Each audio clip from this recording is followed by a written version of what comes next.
The live TV, सच सबसे आगे। 2014 से जब से बीजेपी की सरकार सत्ता में आई और सर्वाधिक राज्यों में बीजेपी और उससे गठबंधन की सरकारें आ गईं, तब से एक माहौल खराब होने का जो सिलसिला शुरू हुआ है वो कहीं रुकने का नाम नहीं ले रहा है। एक पवित्र पाकीज़ा नारा है जय श्री राम का, और उस नारे का जिस तरह से दुरुपयोग भाजपा के विचारधारा के लोगों ने किया, संगी नफरतबाजों ने किया, लोगों से ज़बरदस्ती लगवा के जो मुस्लिम समुदाय से आते हैं उनसे, ताकि किसी तरह से माहौल ख़राब किया जाए या नफ़रत के नाम पर जो भी कृत्य किया जा रहा है उसमें इस तरह की हरकतें की जाना बहुत आम बात बन चुकी है। कुछ मुट्ठी भर संगी नफरतबाज हैं और अब जो हुआ है आप सुनकर हैरान हो जाएंगे, क्योंकि अभी तक तो ये मवाली गुंडे किस्म के लोग नारे लगवाते थे लोगों को पकड़ के, मुस्लिम जो समुदाय के गरीब बूढ़े लोग मिलते थे, गरीब लोग मिलते थे, लेकिन अब सेना के एक जवान का वीडियो वायरल हो रहा है। वो सेना का जवान जो कश्मीर का बताया जा रहा है, कश्मीर में पोस्टेड, एक बूढ़े गरीब कश्मीरी से ज़बरदस्ती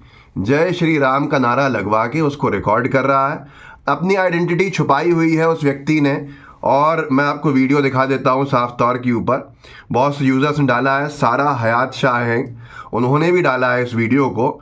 उनका वीडियो मैं उठा के यहाँ लगवा रहा हूँ। उन्होंने लिखा है शॉकिंग, वर्दी में जो आदमी है वो एक बूढ़े बुजुर्ग आदमी का हाथ पकड़ के, कश्मीरी मुसलमान का हाथ पकड़ के मजबूती से ये कह रहा है कि धार्मिक नारा हिंदुओं का जो है वो लगाओ, जय श्री राम।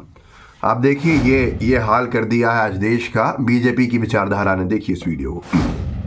अब बोलो जोर से, बोल जय श्री राम।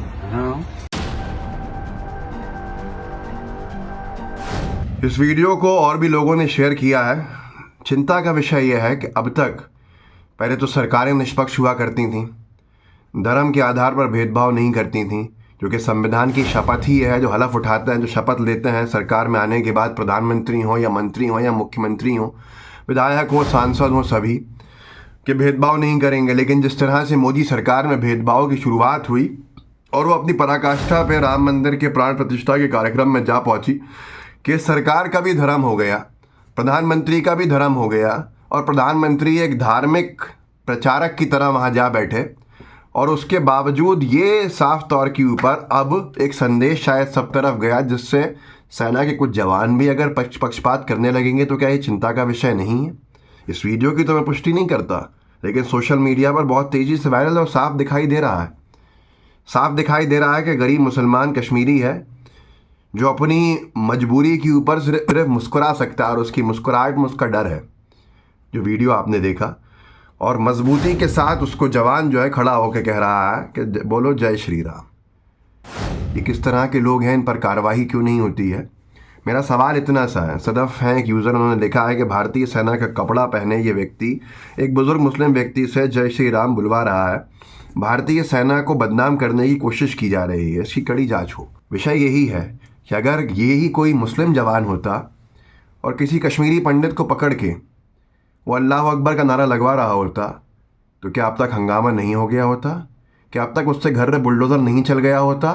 क्या अब तक उसको कोर्ट मार्शल कर नहीं कर दिया होता? अब तक क्या उसको नौकरी से नहीं निकाल के जेल में नहीं डाल दिया होता? यही सबसे बड़ा सवाल है। जो लोग कहते हैं परेशानी क्या है, परेशानी इस भेदभाव से है। परेशानी इस भेदभाव की है कि ये भेदभाव क्यों हो रहा है।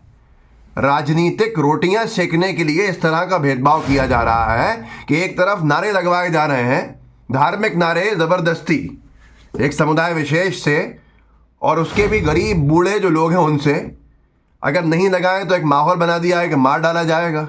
और अब अगर ये चीज़ सेना के जवान तक पहुंचती है तो ये एक बड़ा विषय है जिसको कोई एड्रेस करने को तैयार नहीं है। राजनीति की भेंट क्यों चढ़ाना मैं कह रहा हूं, क्योंकि ऐसा ही कुछ जयपुर में भी हुआ है।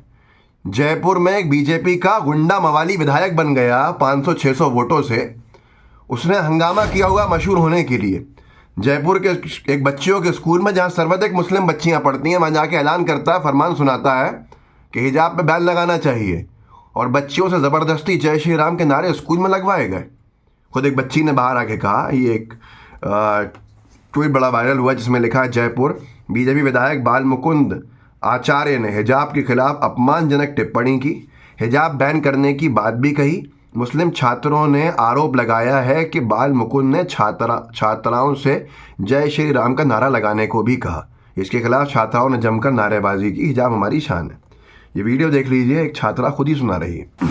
मुसलमान लड़कियों को जो बाबा मुकुंद आचार्य है, जो अभी हाल ही में एमएलए बना है, जो कि खुद एक भगवा रंग का कपड़ा पहन के घूमता है, विधानसभा में अपनी भगवा ड्रेस लेके जाता है, पहन के जाता है, वो मुसलमान बच्चों के स्कूल आया और उसने बच्चियों से कहा कि जय श्री राम के नारे लगाओ, और उसका कहना है कि बच्चियां हिजाब नहीं पहनेंगी। तो ये हाल है। और मैं क्यों कहता हूं कि एक राजनीतिक नारा बना के छोड़ दिया है इतने पाकीज़ा और पवित्र नारे को।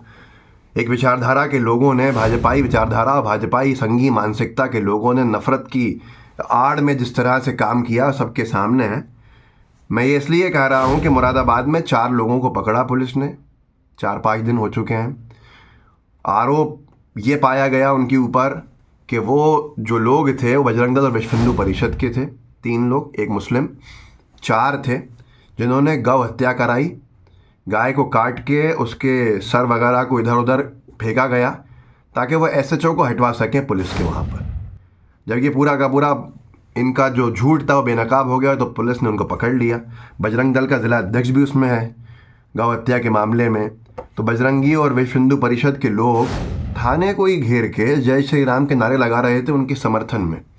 तो आप खुद सोच लीजिए कि इस नारे के पीछे उद्देश्य क्या है। जिनको अल्लामा इकबाल ने श्री रामचंद्र जी को इमाम हिंद कहा और उन पर एक पूरी पोयम लिखी, ये भारत है और ये इतिहास है भारत का। लेकिन वहीं पर श्री रामचंद्र जी के नाम की आड़ लेके कुछ संगी नफरतबाज, कुछ हिंदू और मुसलमानों के बीच जो लड़ाई कराने का काम कर रहे हैं, शायद इससे बड़ा पाप वो कुछ नहीं कर सकते जिस तरह की वो हरकतें कर रहे हैं। इस देश का हिंदू और मुसलमान दोनों ही श्री रामचंद्र जी का आदर सम्मान करता आया है। लेकिन इस नारे को अगर ये आधार बना लिया जाए ज़बरदस्ती बुलवा के माहौल ख़राब करने के लिए, तो फिर आपको चिंता करना चाहिए कि ये दोहरे मापदंड क्यों हैं। मेरा सवाल अभी भी वही है कि सेना का अगर अधिकारी वो है, फौजी अगर वो है, तो उसकी अभी तक शिनाख्त क्यों नहीं की गई? इस बुज़ुर्ग की अभी तक शिनाख्त क्यों नहीं की गई? अगर उल्टा होता तो क्या अब तक बहुत बड़ी कार्रवाई नहीं हो गई होती? तो ये भेदभाव क्यों है? इस वीडियो को इसीलिए आगे बढ़ाइएगा और लोगों को जागरूक ज़रूर कीजिएगा। व्हाट्सएप ग्रुप्स होंगे उनमें शेयर कीजिएगा इस वीडियो को। जय हिंद, जय भारत। द लाइव टीवी, सच सबसे आगे।